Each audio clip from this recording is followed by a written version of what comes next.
अस्सलाम वालेकुम सामाईन। मैं हूं डॉक्टर मोहम्मद सजाद और आज आपके इस यूट्यूब चैनल पे एक नई किताब, एक नई वीडियो और एक नए मुसन्निफ़ के साथ हाज़िर हुआ हूं। मोहतरम सामाईन, आज की हमारी मुसन्निफ़ा हैं अस्मत चुगताई और आज जो हमारे पास नावल है वो है ज़िद्दी। अस्मत चुगताई ने बहुत सारे नावल लिखे। इनकी शख्सियत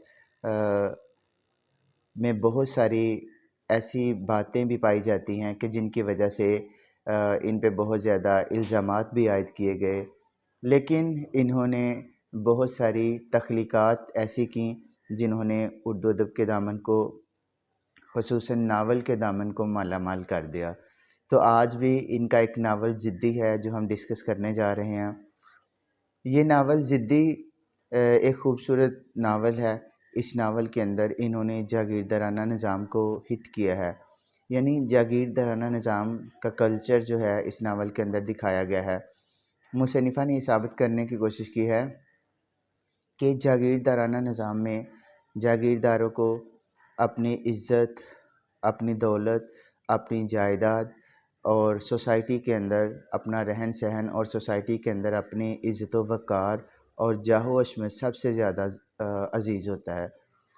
इसके मुकाबले में अगर इनके बच्चों के, इनके अज़ीज़ो क़ारब के और इनके अपनों के जज्बात भी अगर आ जाएं तो ये उन जज्बात को ठुकरा के अपने जाहो हशमत और अपने ख़ानदानी रोब और जलाल को बचाने की भरपूर कोशिश करते हैं।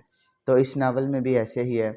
एक शख्स पूरन सिंह की कहानी है जो जागीरदाराना निज़ाम का एक अहम फ़र्द है, लेकिन जागीरदाराना निज़ाम इसकी शख्सियत को मसख़ कर देता है। तो आइए इसकी कहानी शुरू करते हैं।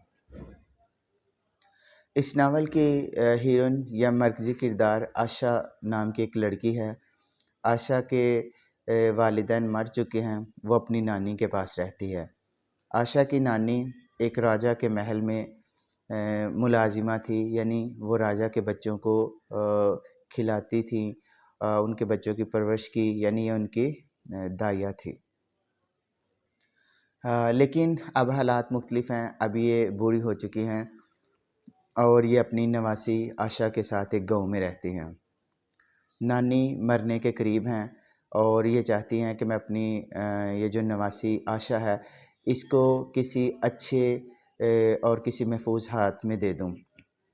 अब इसके सामने दो ऑप्शन है, या तो मोहल्ले का एक निकम्मा सा लड़का रंजी है, उसके साथ शादी कर दी जाए, या फिर कोई और।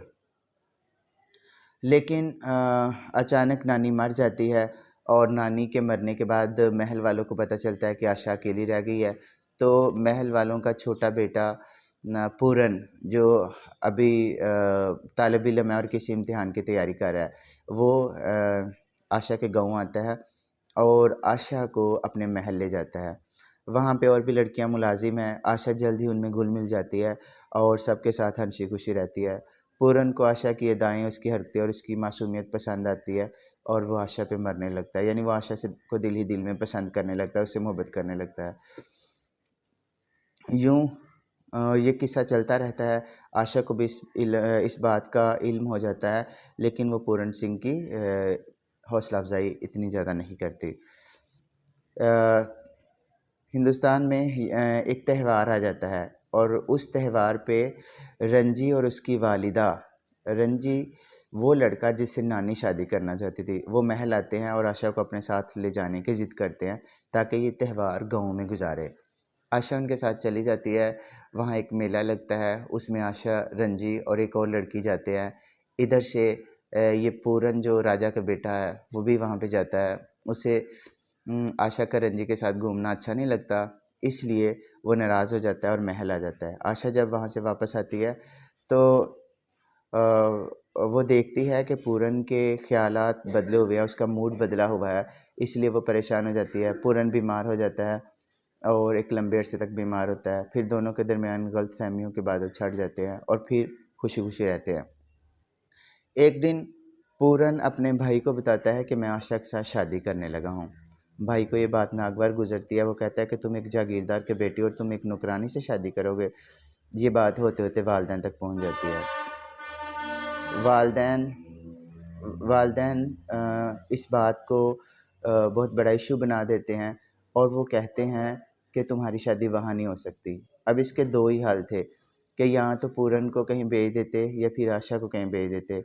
वो लोग आशा को भेज देते हैं। पूरन की एक बहन है कमला देवी, ये दूर दराज इलाके में ब्याही हुई है, तो आशा को कमला के पास भेज दिया जाता है। पूरन को ये बताया जाता है कि आशा अपने गांव गई थी, वहाँ पे ताउन की बीमारी फैली और आशा उसमें मर गई बहुत सारे और लोगों के साथ। पूरन सब्र शुक्र कर लेता है।